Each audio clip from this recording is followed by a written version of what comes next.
शांति। ओम शांति। ओम शांति। हमारी मीठी दादी जानकी जी 3 बार ओम शांति कहते हैं और उसका अर्थ भी समझाते हैं। मैं कौन हूँ, मेरा कौन है और मैं क्यों हूँ, किस लिए हूँ या कहाँ से हूँ। और अगर इन 3 बातों का हमें निश्चय हो तो विजय हमसे दूर नहीं है।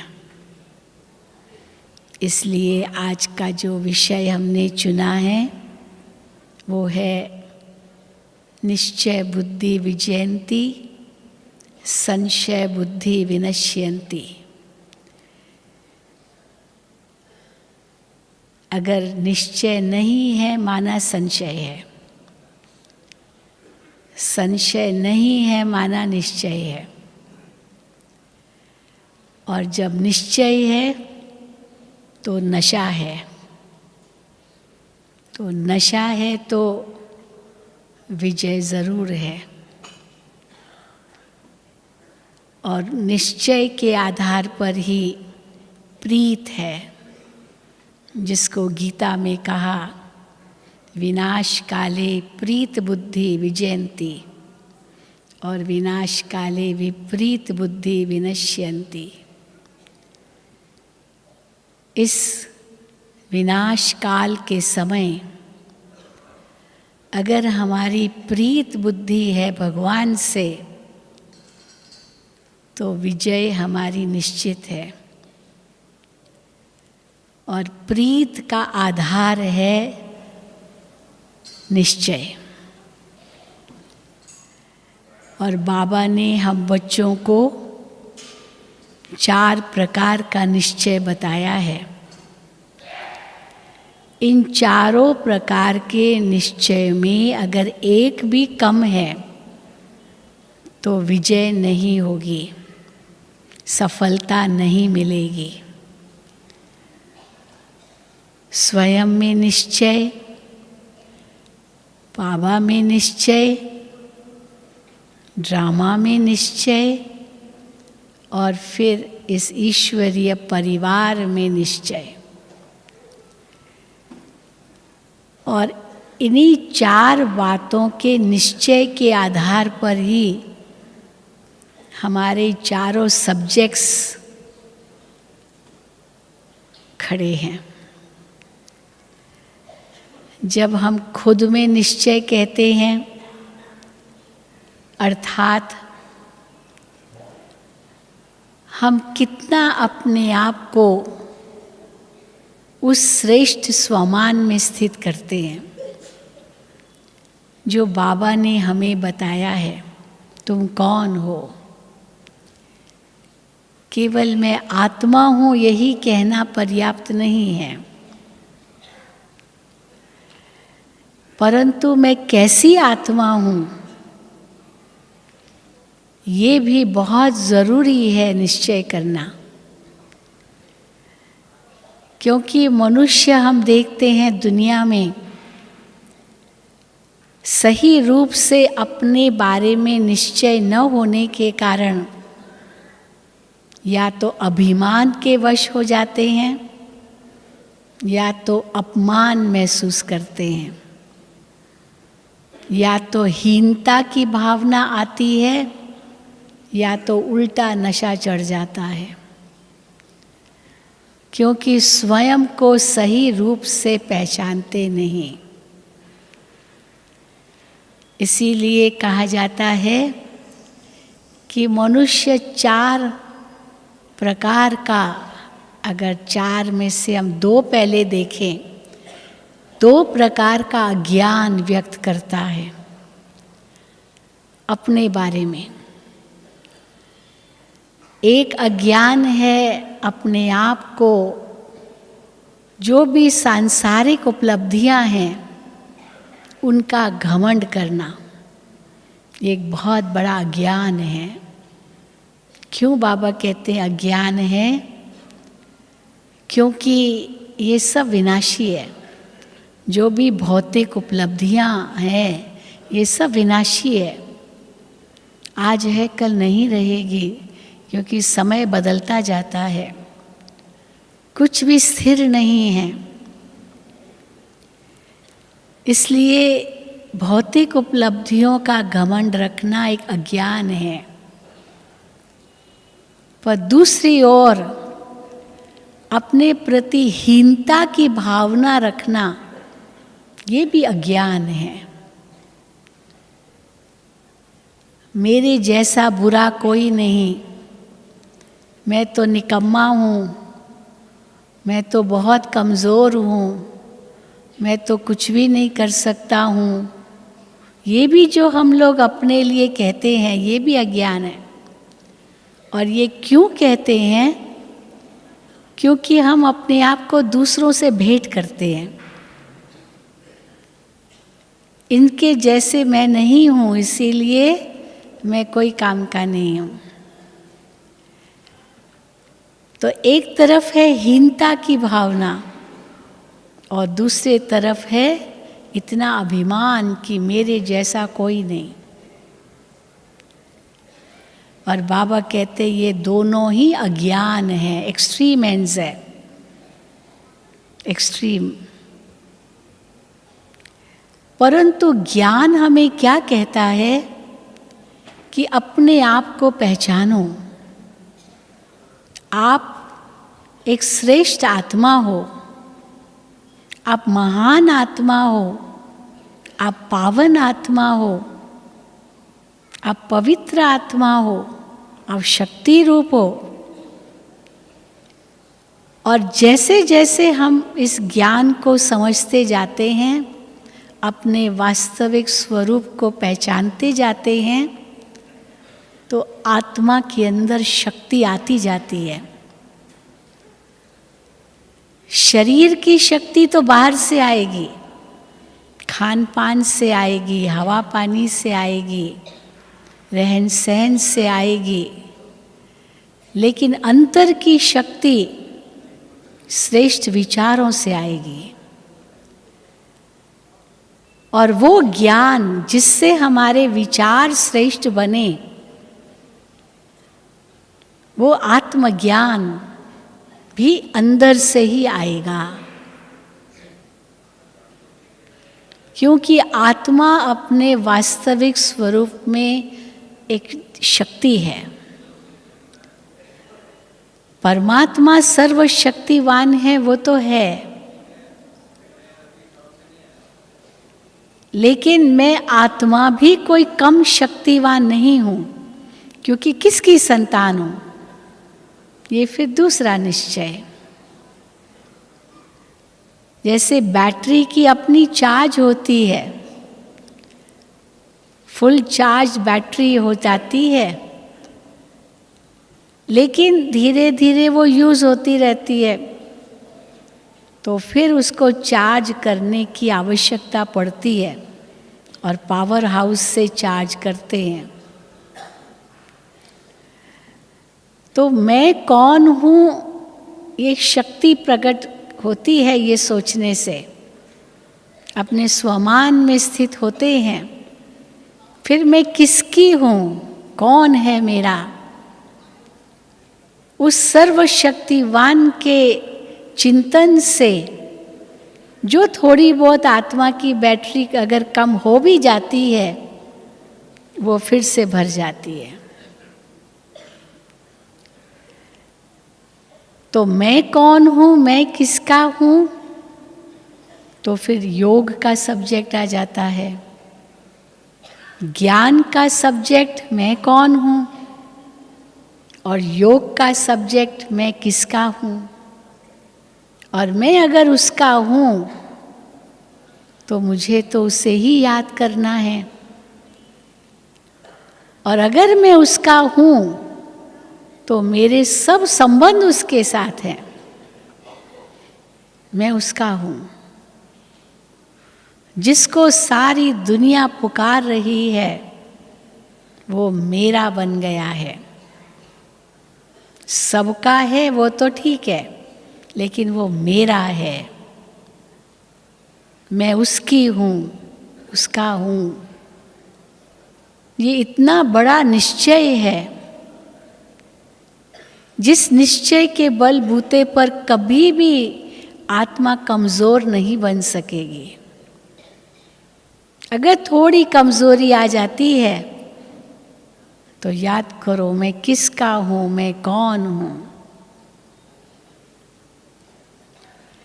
और जब ये दोनों निश्चय आ जाते हैं, मैं कौन हूं, मैं किसका हूं, तो फिर मैं यहाँ क्यों हूं। एक इतना बड़ा निश्चय है, मैं यहाँ क्यों हूं। आज मनुष्य क्यों इतने मूंझे हुए हैं, अपने जीवन से क्यों बेजार हैं, परेशान हैं, तंग हैं। सुसाइडल रेट, आत्म हत्या की रेट दिनों दिन बढ़ती जा रही है। मुझे जीना नहीं है। क्यों नहीं जीना है? बस जीवन का कोई पर्पस ही नहीं है, कोई लक्ष्य ही नहीं है, बस इसलिए जीना ही नहीं है। क्यों ये ऐसे समझ लिया? क्योंकि जीवन का लक्ष्य जाना ही नहीं। जीवन में यही सोचा कि मुझे तो लेना है, लेना है, लेना है, लेना है, लेना है, लेना ही लेना है। और मैं देखा कि अगर लेते भी हैं तो भी जैसे खोखले हैं, खाली है। पर ये भूल जाता है कि मेरा लक्ष्य लेना नहीं है, देना है, देना है, देना है। क्या देना है? क्या देना है? केवल वस्तुएं देना, यही देना नहीं है। गुण देना है, शक्ति देनी है, ज्ञान देना है, श्रेष्ठ कर्म देने हैं, सहयोग देना है, दुआ देनी है। ये कितनी सूक्ष्म बातें हैं जो हम सदा ही दे सकते हैं। उसके लिए भले धन हो या न हो, इससे कोई लेना देना नहीं है। यही मेरा कितना बड़ा लक्ष्य है। इस सृष्टि मंच पर हम क्यों आए हैं? पार्ट बजाने केवल इतने तक ही लक्ष्य नहीं है, लेकिन कैसा पार्ट बजाने आए हैं? हीरो का पार्ट बजाने आए हैं। हीरो का पार्ट कौन बजा सकता है? जो साधारण एक्टर होगा वो हीरो का पार्ट नहीं बजा सकता है। एक तो हीरो का पार्ट वही बजा सकता है जो आदि से अंत तक जिसका पार्ट हो। अगर बीच से चला गया तो हीरो कहाँ हुआ वो?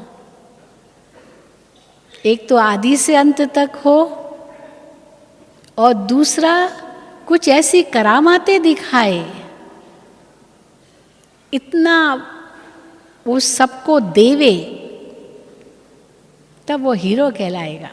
उसके अंदर देने की कला हो, केवल लेने की नहीं, तभी वो महान भी कहलाएगा। इसलिए बाबा हमें क्या कहते हैं कि जो जीवन की धारणाएं हैं, ज्ञान योग के बाद धारणा और फिर सेवा, ये धारणा केवल हमारे लिए भी नहीं है, ये सबके लिए भी है। क्योंकि मैं जो करूँगा मुझे देख और करेंगे। मैं स्टेज पर हूँ, मुझे देखने वाले अनेक हैं।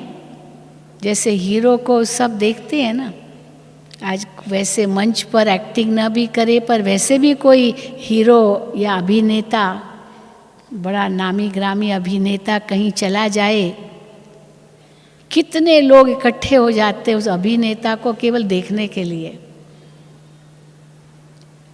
तो अगर स्टेज पर नहीं भी है, वैसे ही है, तो भी इतने लोग इकट्ठे हो जाते हैं उसको देखने के लिए। इससे क्या सिद्ध है कि हर वक्त उसको देने का ही भाव होना चाहिए, तब तो उन सब की उनको आशीर्वाद मिलेगी, दुआएं मिलेगी, खुशी मिलेगी।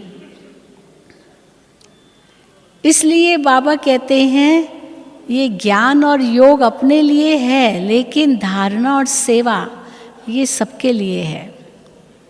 हम अपने तक ही सीमित न रहें, मैं बहुत अच्छा हूँ इतने तक ही सीमित न रहें, मैं किसी को दुख नहीं देता हूँ इतने तक ही सीमित नहीं रहें, लेकिन सुख कितना देता हूँ, सेवा कितनी करता हूँ, दाता कितना हूँ, क्योंकि मैं किसकी संतान हूँ। भगवान दाता है तो मैं भी तो मास्टर दाता हूँ। इसलिए मैं क्यों इस संसार में आया, देने लिए आया, और जो देता है वो देवता है।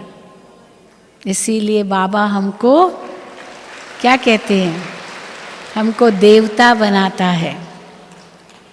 हाँ? इस पर एक चुटकुला आता है, हंसी की बात है कि एक व्यक्ति ने भगवान को कहा, हे भगवान मुझे इतना दो, मैं सदा लेता ही रहूं, लेता ही रहूं, लेता ही रहूं, लेता ही रहूं, बस देते ही जाओ भगवान, मैं लेता ही रहूं, लेता ही रहूं, ये मेरी इच्छा है। और दूसरा व्यक्ति था जिसने भगवान को कहा, हे भगवान मैं तो देता ही रहूं, देता ही रहूं, देता ही रहूं, देता ही रहूं, हे भगवान ऐसा बनाओ, देता ही रहूं। तो जिसने कहा मैं लेता ही रहूं, लेता रहूं, उसको भिखारी बना दिया, वहाँ लेता ही रहता है लेता ही रहता ना, हर वक्त उसके हाथ ऐसे ही होते हैं, लेता ही रहता है।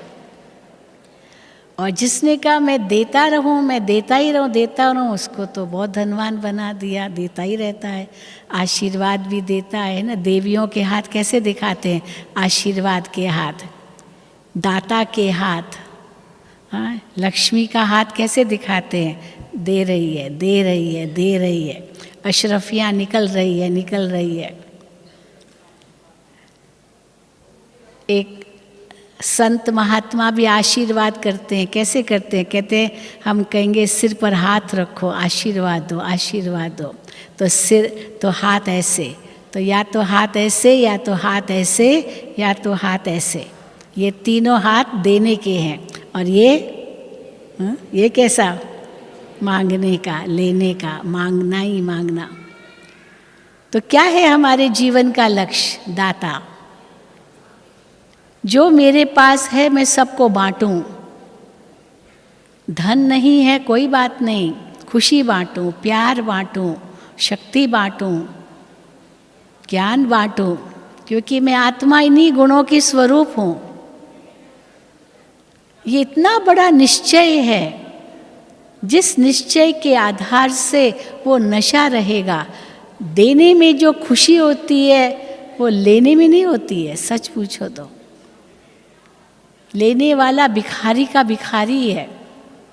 इसीलिए कहावत है ना, लोभी नर कंगाल है, दुख पावत दुख देत। लोभी व्यक्ति कंगाल का कंगाल है, चाहे कितना भी करोड़पति क्यों ना हो।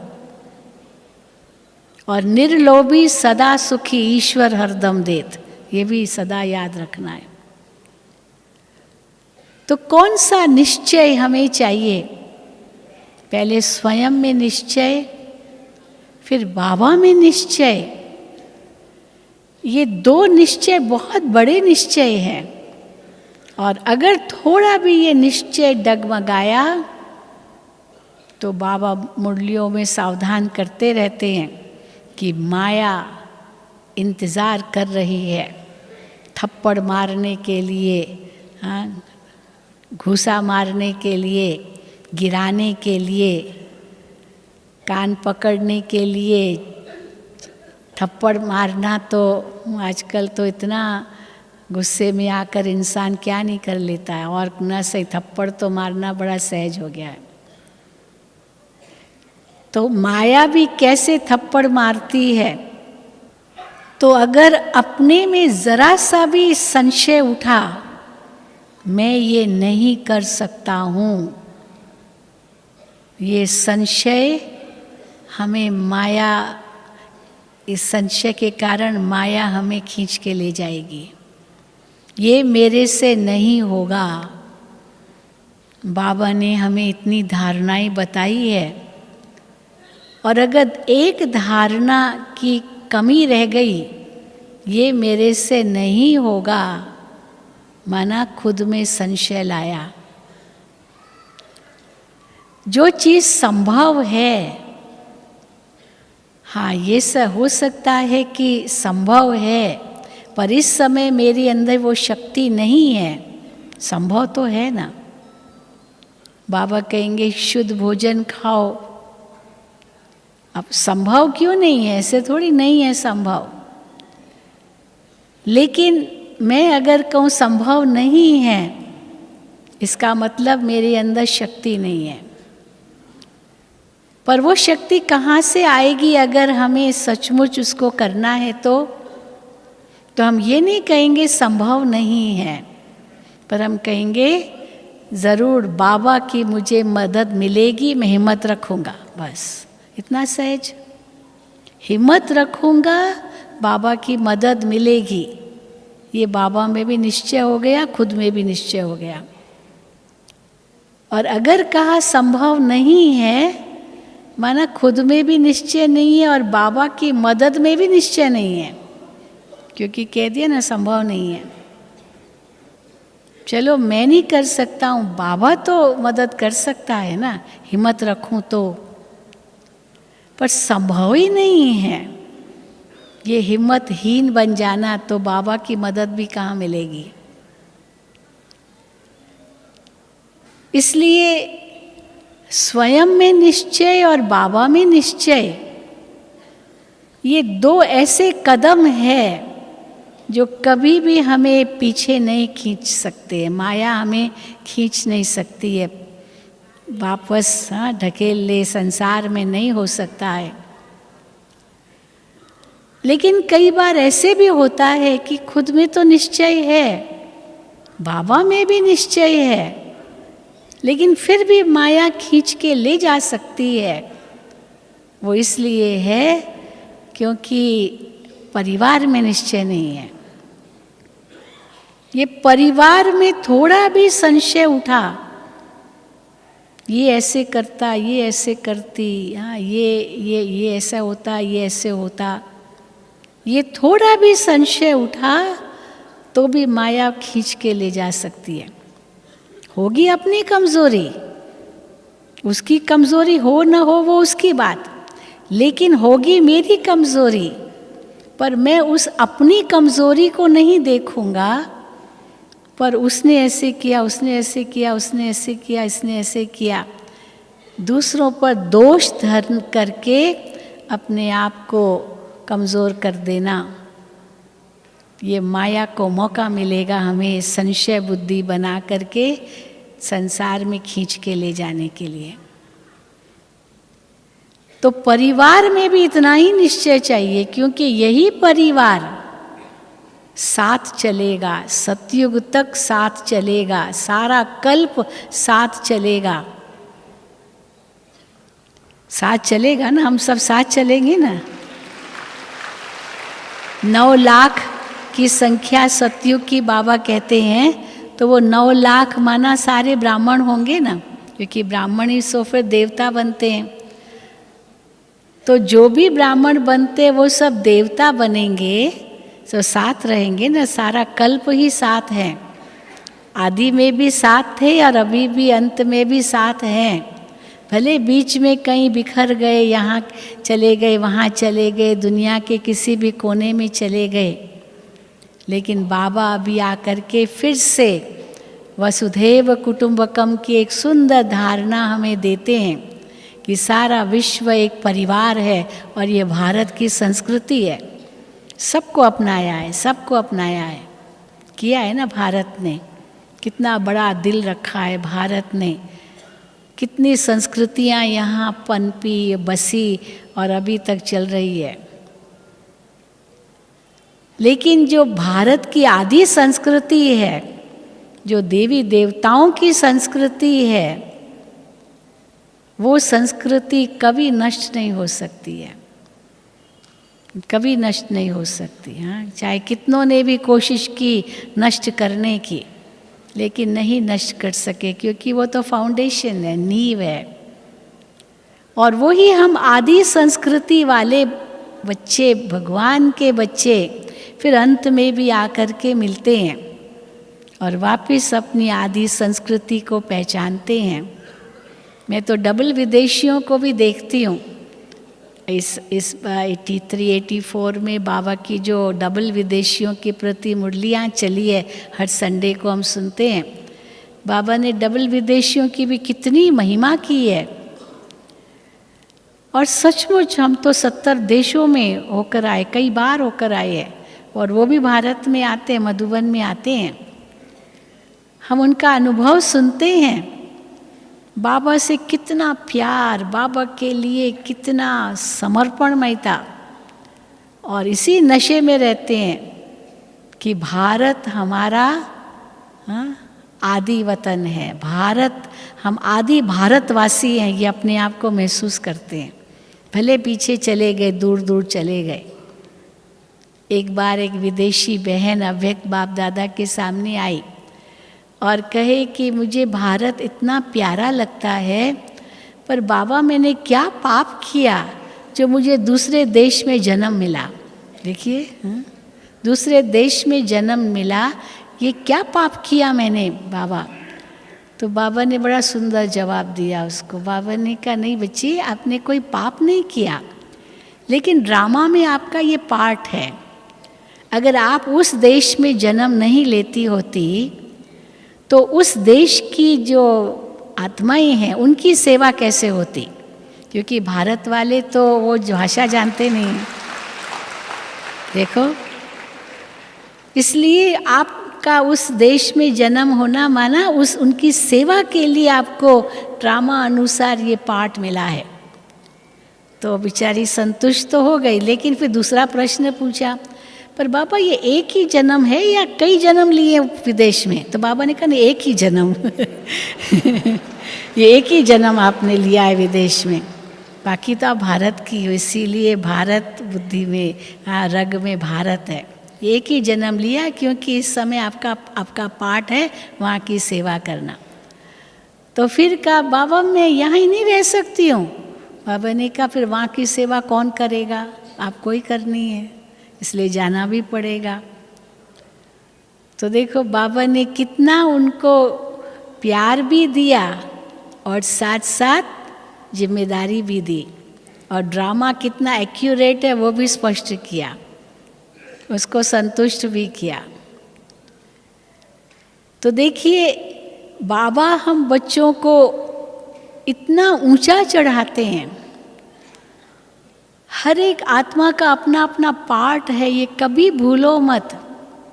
इसने ऐसे क्यों किया, ये क्यों ऐसे करता, ये क्या करता, ये इसलिए हमारी बुद्धि में आता है जब हम ये भूल जाते हैं कि हर एक का अपना अपना पार्ट है।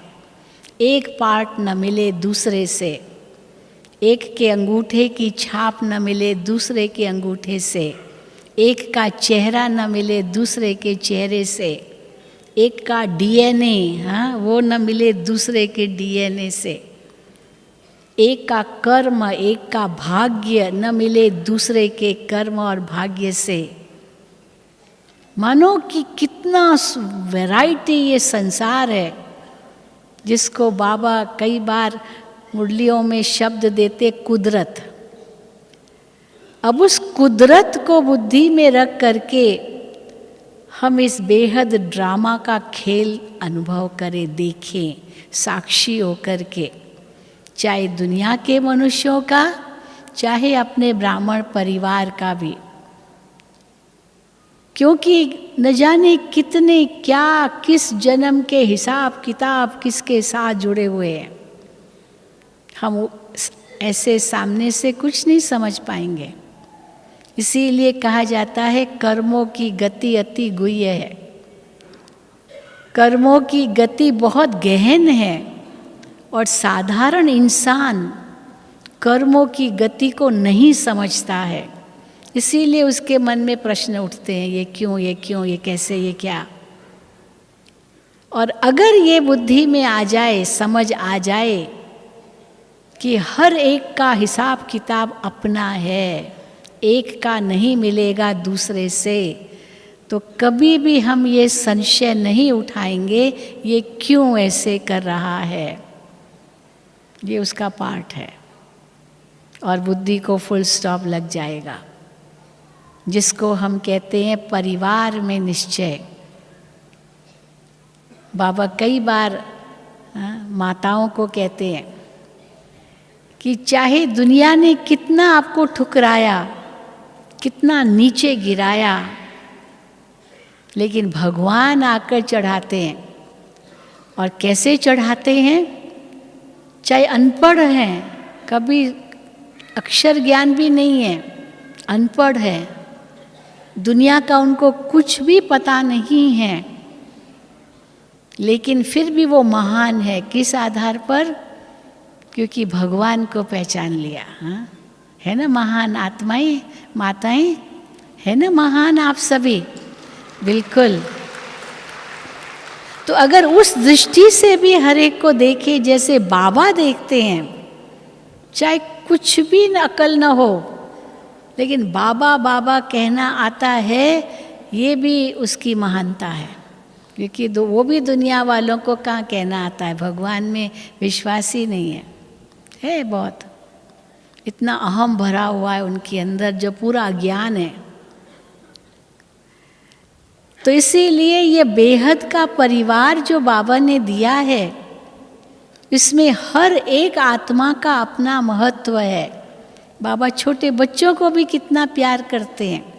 कल भी बाबा ने कहा मुरली में, छोटी छोटी कुमारियाँ अगर ये मैदान में आ जाए और ये ज्ञान संत महात्माओं साधुओं को भी दे, तो भीष्म पिता में जैसे बड़े बड़े विद्वान, वो भी इनके चरणों के आगे झुकेंगे।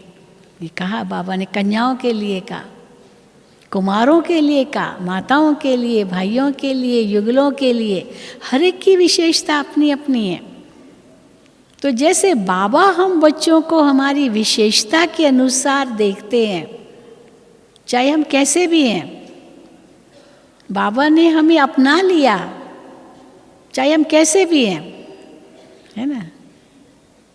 बाबा ने कहा तुम जो हो, जैसे हो, मेरे हो।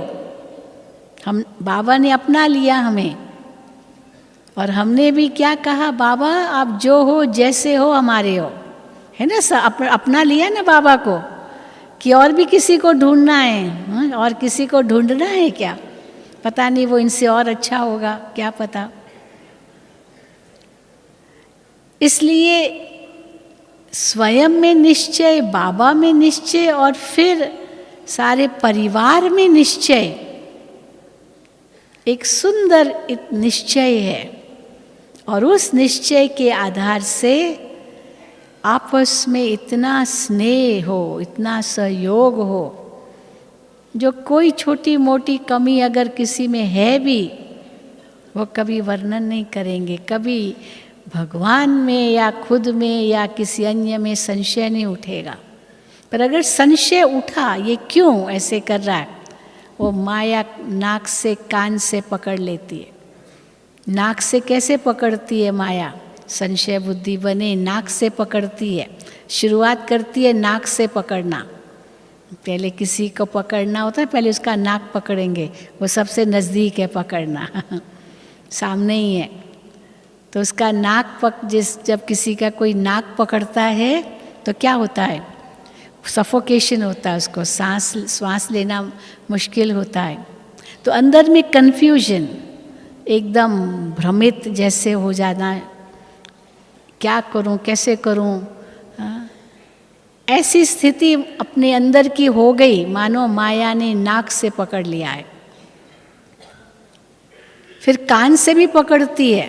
कैसे पकड़ती है? कान से इसकी बात सुनी, उसकी बात सुनी, उसकी बात सुनी, उसकी बात सुनी, बस सुनता रहा, पर चिंतन, पर निंदा, पर ग्लानि, कई कितनी बातें होती है। वो कान खुले उनके लिए, भगवान के महावाक्यों के लिए कान खुले नहीं हैं, पर इसने क्या कहा, उसने क्या कहा, उसने क्या कहा, इसके लिए कान खुले हैं।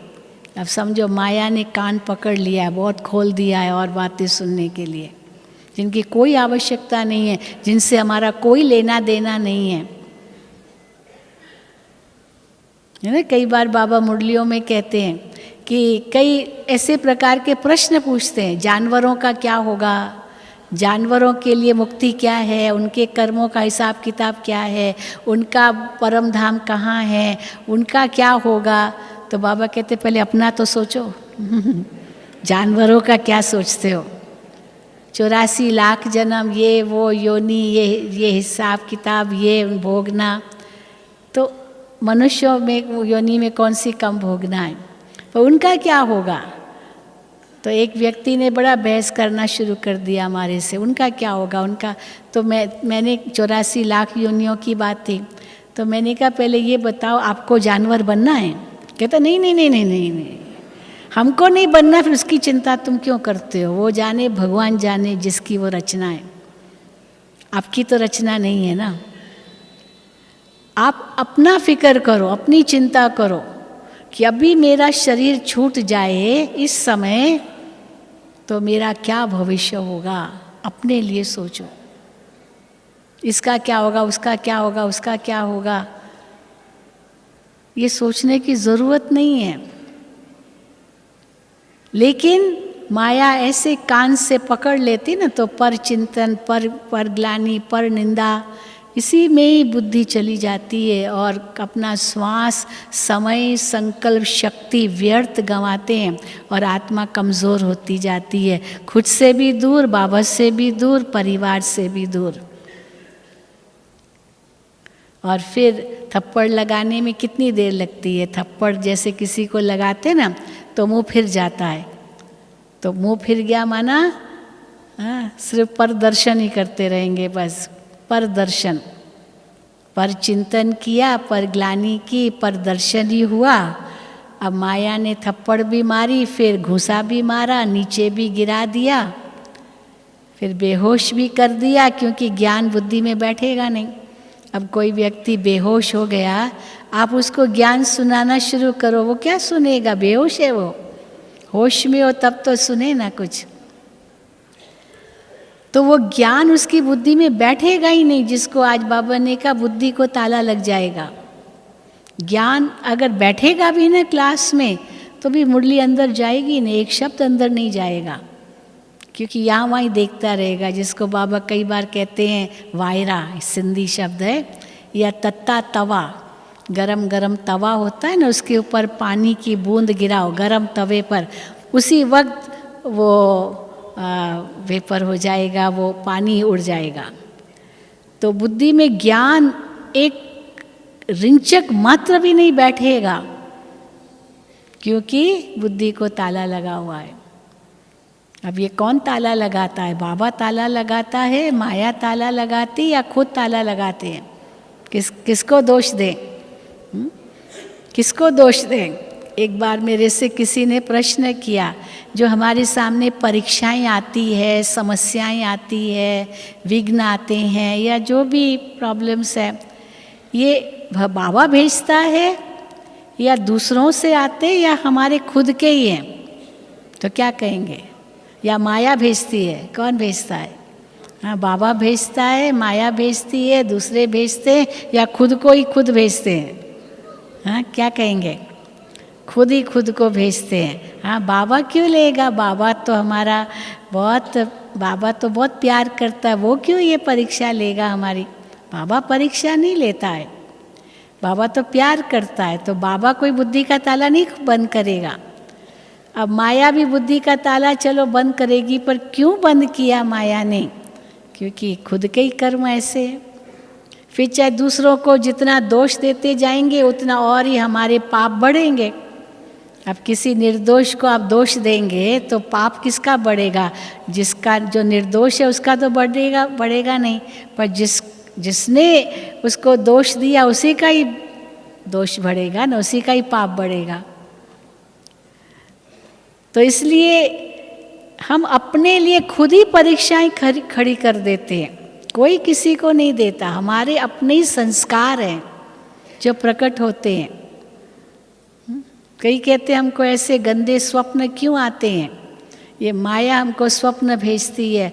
बाबा कहते हैं माया को भी दोष नहीं दो। कई बार तो बाबा यहाँ तक कह देते हैं माया मेरी बड़ आज्ञाकारी बच्ची है। हाँ, मैं उनको कहता हूँ मुझे भूले तो जाओ उनके पास। हाँ, बाबा को भूले तो माया आपके पास आ जाएगी, वो तो तैयार खड़ी है, तो तैयार खड़ी है आने के लिए। हम भूले और माया आ जाए, उसको तो और ईर्ष्या होती है, मेरे ग्राहक क्यों भगवान के पास जा रहे हैं।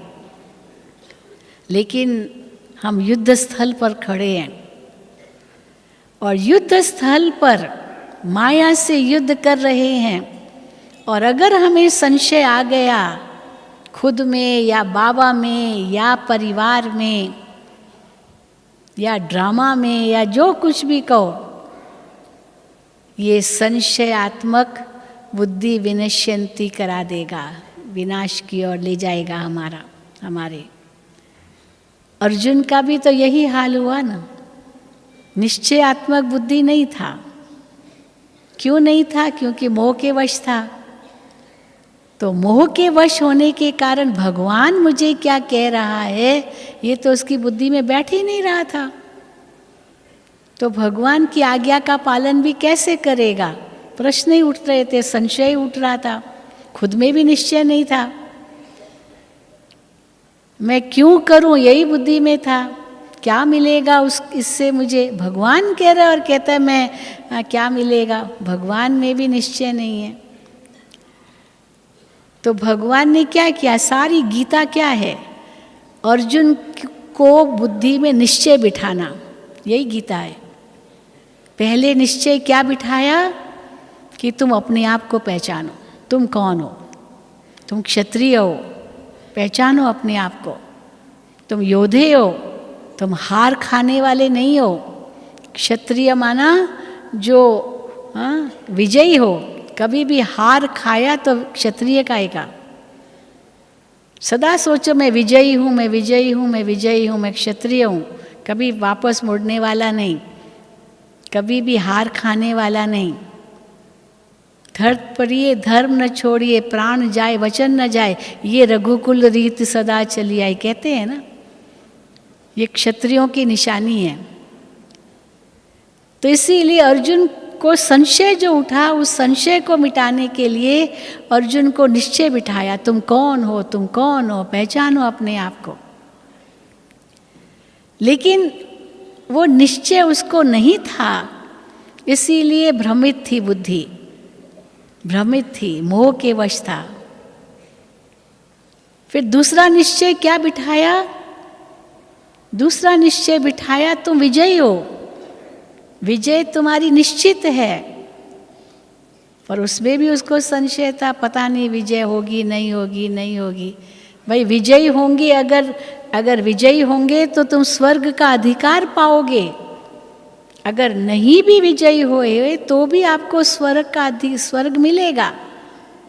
लेकिन वो क्योंकि संशय बुद्धि था, क्योंकि मोह के वश था, इसीलिए कहता है मुझे ऐसा स्वर्ग चाहिए ही नहीं, क्योंकि मोह के वश था, स्वर्ग ही नहीं चाहिए, संशय बुद्धि बन गया।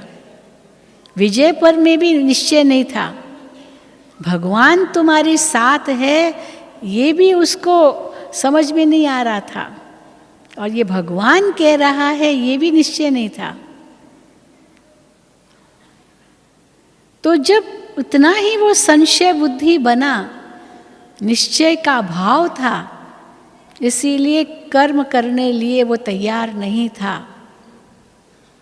तो फिर आखिर अंत में सारे 18 अध्याय इसी पर ही है। अंत में जब देखा भगवान ने ये अर्जुन को तो निश्चय नहीं बैठ रहा है, तब उसको अपना विराट रूप का साक्षात्कार करा। ये तुमको कौन कह रहा है? ये कोई श्री कृष्ण इस ऐसे देह रूप में ये नहीं कह रहा है, पर स्वयं परमात्मा निराकार ज्योति स्वरूप उस हजारों सूर्यों से तेजोमय, ये फिर वो उसका बड़ा रूप बढ़ा चढ़ा के बताया है। तुमको कौन कह रहा है? जब उसको ये अनुभव कराया तब उसको निश्चय बैठा और भगवान के आगे घुटने टेक लिए, हे भगवान अब आप जो कहेंगे हम करने लिए तैयार हैं।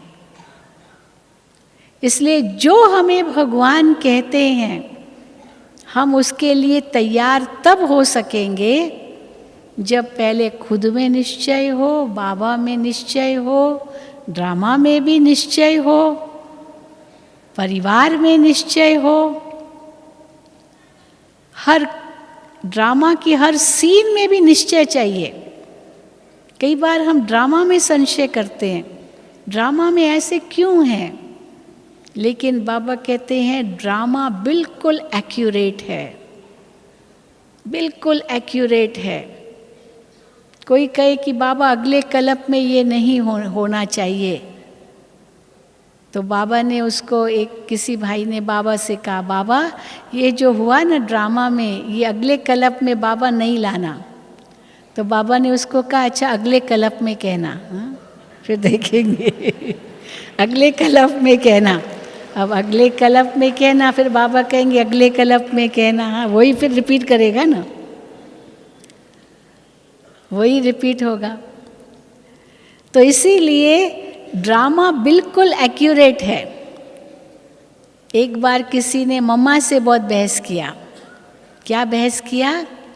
मम्मा आखिर कभी तो ये चक्र शुरू हुआ होगा ना, कभी तो, भले करोड़ों करोड़ों साल पहले भी, पर फिर भी शुरू तो हुआ होगा ना। तो मम्मा ने कहा देखो कोई चीज़ अगर शुरू होती है तो अंत भी होती है, शुरू हुई माना अंत भी होगी। तो फिर कहेंगे कि कब अंत होगा, तो न शुरू है न अंत है। लेकिन फिर भी एक प्रश्न करने लगा, पर मम्मा आखिर कितनी बार ये चक्र चला है, चक्र रिपीट हुआ है। तो मम्मा ने कहा कि इसकी गिनती कैसे बताएंगे, गिनती तो है ही नहीं ना, क्योंकि शुरू हुआ ही नहीं है। तो कहा फिर भी कुछ तो नंबर होगा। तो मम्मा ने एक बहुत अच्छी बात कही, समझो हम कहेंगे कि 50 बार रिपीट हुआ है। अच्छा अगले कल्प में 51 बार कहेंगे क्या, क्या कहेंगे? अगले कल्प में फिर कितने, 51वां हुआ ना, 50 पूरा हो गया। अभी कहेंगे 50वां नंबर है चक्र रिपीट होने का। फिर अगले कल्प में, अगले चक्र में 51 बार हो जाएगा, नंबर बदल जाएगा? नंबर तो बदलेगा नहीं ना। तो नंबर नहीं बदलेगा तो कैसे कहेंगे कितनी बार? तो जब ये भी इतना निश्चय हो और जो कुछ है सब एक्यूरेट है, ऐसा ही होना चाहिए था, इसी में ही कल्याण है, कोई भी नई बात नहीं है। ये 3 बातें ड्रामा की सदा याद रखना। एक तो चलो कोई भी नई बात नहीं है, दूसरा जो कुछ होता है उसमें कल्याण है और इतना कल्याणकारी है, इसीलिए बिल्कुल एक्यूरेट है, सही है, यही सही है। और जब यही सही है कहा तो बुद्धि को फुल स्टॉप लग जाएगा। ये क्या, क्यों, कैसे, कौन, कहाँ, कब, ये सारे प्रश्नों को पूर्ण विराम लग जाएगा। कितने प्रश्न ड्रामा के बारे में उठते हैं, लेकिन बाबा कहते हैं ड्रामा में कभी संशय नहीं करना, संशय नहीं करना। ड्रामा को एक तरफा मत लो, एक तरफा लेते हैं ना तब ये संशय उठता है। कई बार कहते हैं कि मेरे साथ ऐसा क्यों, कोई बीमारी आई मेरे पास ही ये बीमारी क्यों, अब मेरे पास ही ये क्यों। पर जब दूसरे को देखते हैं उसको तो मेरे से भी भयंकर बीमारी है, तो हम कहेंगे भाई मैं तो फिर भी भाग्यशाली हूँ। तो फिर मेरे पास ये क्यों, ये तो फिर नहीं कहेंगे ना, दूसरे को तो उनसे भी भयंकर है। तो वो भी कह सकता है मेरे साथ ऐसे क्यों, लेकिन हर एक आत्मा का अपना अपना पार्ट है, इसलिए क्यों ये शब्द आ ही नहीं सकता है, आ ही नहीं सकता। और जब ये बुद्धि से प्रश्न हमारे मन से, बुद्धि से निकल जाए, पूर्ण विराम लग जाए, तो कोई भी संशय नहीं उठेगा। पर हम कई बार ड्रामा को एक तरफा लेते हैं। अब जैसे चाकू है, चाकू, हम एक तरफा लेते हैं क्योंकि एक तरफ धार है, एक तरफ धार नहीं है। अब हमको काटना है उस चीज़ को, सेब काटना है, कुछ भी काटना है, परंतु अगर हमने वो चाकू उल्टा पकड़ लिया तो क्या होगा? वो चीज़ कटने की बजाय मेरी उंगली कट जाएगी, निश्चित है, क्योंकि हमको चाकू पकड़ना आया नहीं कि कैसे उस चाकू को चलाना है, अपनी उंगली काट दी। तो ड्रामा भी ऐसे ही है, ड्रामा को उल्टा चलाया तो वो ड्रामा हमें ही नुकसान पहुंचा सकता है। जो कई कहते हैं ना, अच्छा ठीक है जो ड्रामा में होगा, जो ड्रामा में होगा ये कहना माना उल्टा चलाया ड्रामा को, परंतु जो हो गया उसको हम ड्रामा कहें तो पिछले को पूर्ण विराम लग जाएगा, ड्रामा में ऐसा ही था, लेकिन आगे के लिए हमें पता नहीं है, इसीलिए पुरुषार्थ को महत्व देना है तो दोनों बराबर, पुरुषार्थ अनुसार प्रारब्ध है, प्रारब्ध अनुसार पुरुषार्थ है, कर्म अनुसार भाग्य है, भाग्य अनुसार कर्म है। लेकिन पहले किसको महत्व दे? पहले कर्म को महत्व दे या भाग्य को महत्व दे? क्योंकि अगर भाग्य को महत्व देंगे तो कर्म करेंगे ही नहीं। कई समझते ठीक है कर्म नहीं करेंगे तो क्या करेंगे, कर्म नहीं करेंगे तो कर्म तो करने हैं ना, कि नहीं करने हैं? कुछ तो करेंगे ना। हाथ पर हाथ धर के बैठना ये भी तो कर्म है, बैठना भी तो कर्म है, देखना भी कर्म है, सोचना भी कर्म है। तो कर्म तो करना ही है, तो क्यों ना हम श्रेष्ठ कर्म करें, ये सोच कर कि इनसे भाग्य ऊंचा बनता है। सोचना तो है ही, मन को काम तो देना ही है, तो सोचने का भी काम है, तो क्यों ना हम श्रेष्ठ सोचें। जब सोचना ही है तो श्रेष्ठ क्यों ना सोचें। जब बोलना ही है तो श्रेष्ठ क्यों ना बोले, देखना ही है तो श्रेष्ठ क्यों ना देखे, सुनना ही है तो श्रेष्ठ क्यों ना सुने। अब ये अगर हमारी बुद्धि में होगा तो ऑटोमेटिकली जो नकारात्मक सोच, नकारात्मक बोल, नकारात्मक हमारी हर बात जो होती है कई बार वो नहीं होगी, क्योंकि खुद में निश्चय है। इसलिए कहते हैं निश्चय बुद्धि विजयंती, और उस निश्चय से हम जो भी संकल्प करेंगे, जो भी बोलेंगे, जो भी करेंगे, जो भी देखेंगे सुनेंगे वो सकारात्मक है, उस रूप से अनुभव करेंगे तो उस सकारात्मक चीज़ को आकर्षित करेंगे। ये आकर्षित करने के तरीके। और अगर नकारात्मक सोच है, नकारात्मक देखना है, नकारात्मक बोलना है, नकारात्मक करना है, तो उसी चीज़ को हम आकर्षित कर रहे हैं। अब किस चीज़ को आकर्षित करना चाहते हैं? जिस चीज़ की तरफ हम एनर्जी देंगे वो ही हमको वापस मिलेगा। अगर हमको नकारात्मक चीज़ चाहिए तो नकारात्मकता की ओर एनर्जी दो, वही मिलेगा। पर नहीं चाहिए तो फिर नकारात्मकता की तरफ अपनी एनर्जी क्यों देते हैं? सोचने की, बोलने की, करने की, देखने की, ये एनर्जी है ना, ये शक्ति यूज होती है। ये केवल क्रिया नहीं है, पर इस क्रिया के पीछे बहुत बड़ी ताकत है। वो जब हम बुद्धि में समझते हैं तो अपनी चेकिंग हर वक्त करनी है, क्योंकि जो केवल दूसरों की चेकिंग करता है ना, आप समझ लो वो कभी अपना परिवर्तन नहीं कर सकेगा, वो कर ही नहीं सकेगा। जो कहेगा ये ऐसे क्यों करता, ये ऐसे करता, वो ऐसे करता, और खुद को देख ही नहीं सकता है वो व्यक्ति, तो उसके आगे हर वक्त हर चीज़ समस्या है, हर चीज़ समस्या है। एक मिसाल देते हैं ना, एक व्यक्ति डॉक्टर के पास गया और डॉक्टर को कहता है कि डॉक्टर साहब मेरे सारे शरीर में बहुत दर्द है, बहुत दर्द है, जहाँ भी हाथ लगाता हूँ दर्द ही दर्द है, दर्द है, दर्द है। तो डॉक्टर को आश्चर्य हुआ, ये ऐसे कैसे हो सकता है कि सारे शरीर में दर्द है? तो फिर बताओ आप कैसे पता चलता है आपको दर्द है? तो कहा जब मैं उंगली रखता हूँ ना तो दर्द होता है, दर्द होता है, दर्द होता है। तो कहा पहले उंगली तो दिखाओ। तो उंगली में ही क्रैक था, फ्रैक्चर था। फ्रैक्चर उसके उंगली में था और कहता है सब जगह दर्द है। तो ठीक किसको करना है? उंगली को ठीक करना है या सारे शरीर को ठीक करना है? अब वो तो ये तो भूल ही गया कि इसमें भी कुछ नुक्स हो सकता है, जो जिससे मैं हाथ लगा रहा हूँ, उंगली कर रहा हूँ, ये दर्द हो रहा है, पर यहाँ दर्द हो रहा है और उसको लगता है वहाँ दर्द हो रहा है, तो उसकी जड़ तो कहीं और है। कई बार होता है मेरे सिर में बहुत दर्द है, ये दर्द है, वो दर्द है, इसलिए दर्द है क्योंकि पेट साफ नहीं है, कहते हैं ना डॉक्टर साहब, वैद्य भी कहते हैं पेट साफ रखो तो सब बीमारियां दूर हो जाएगी। तो जड़ कहीं और है और हम वृक्ष को ही देख रहे हैं। इसलिए आजकल ये बहुत ध्यान रखते हैं। पहले ज़माने में तो नब्ज़ ही देखते थे, उससे ही पता चल जाता था। आजकल कहेंगे ये टेस्ट करो, वो टेस्ट करो, वो टेस्ट करो, टेस्ट ही कराते रहते हैं।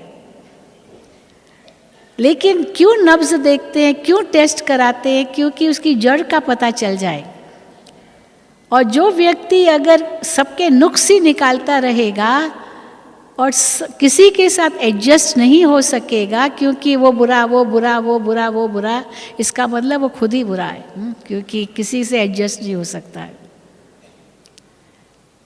इसीलिए बाबा कहते हैं स्व परिवर्तन से विश्व परिवर्तन। ये ईश्वरीय विश्वविद्यालय का नारा है, बस खुद को बदलना है। कई लोग हम लोगों को कहते हैं ना, आप लोग इतना बड़ा संगठन है आपका, आप लोग कैसे सब में इसको संभालते हो? इतनी सारी बहनें एक साथ कैसे रहती है? कैसे इतना बड़ा कार्य है? सब अलग अलग परिवारों के, अलग अलग न जाने, हर एक का अपना अपना स्वभाव, संस्कार, खान पान, क्या नहीं है, सब अलग अलग, लेकिन सब एक होकर के कैसे चलते हैं इस संगठन में? आश्चर्य खाते हैं। तो हम कहते हैं ये दो है बातें जिस पर हम ध्यान देते, इसीलिए सहज है संगठन में रहना, कोई बड़ी बात नहीं है। सबसे पहली बात है कि हम सदा ये सोचते हैं मुझे बदलना है। बाबा भी यही कहते हैं, खुद को बदलो, खुद को बदलो, मुझे बदलना है, मुझे बदलना है, मुझे बदल कर दूसरे को बदलना है। ये नहीं उसको बदल कर फिर मैं बदलूँगा। सहज काम खुद को बदलना है, दूसरे को बदलना सहज नहीं है। और दूसरी बात जो भी मुझे कार्य मिला है इस संगठन में वो महान है। चाहे झाड़ू लगाऊं, चाहे बर्तन मांजूं, चाहे भाषण करूं, सब समान, क्योंकि सब भाई बहन है, एक ही परिवार है। पांचों उंगलियां एक जैसी नहीं होती, लेकिन पांचों के बिना, एक के बिना भी ये हाथ में शक्ति नहीं आएगी, कमी पड़ जाएगी। इसीलिए संगठन में रहने के लिए परिवार में निश्चय भी बहुत ज़रूरी है, बहुत ज़रूरी है। और बाबा हर बार मुरली में ये भी कहते हैं, बच्चे राजधानी स्थापन हो रही है, राजधानी स्थापन हो रही है। सब तो महाराजा महारानी नहीं बनेंगे, एक दो पर बैठेंगे क्या? एक दो की गद्दी पर बैठेंगे क्या? एक बैठा है दूसरा उसके सिर पर बैठेगा क्या? एक ही व्यक्ति एक सीट पर बैठेगा।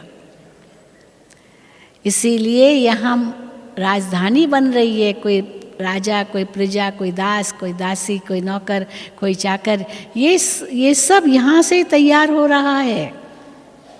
इसीलिए मुझे क्या करना है, बस यही देखो। मुझे किसी भी हालत में संशय बुद्धि नहीं बनना है, क्योंकि ये मुझे कौन कह रहा है? स्वयं भगवान कह रहा है। बस ये निश्चय बुद्धि हो तो विजय हमारा जन्म सिद्ध अधिकार है। इसी नशे में रहो। ओम शांति, ओम शांति, ओम शांति।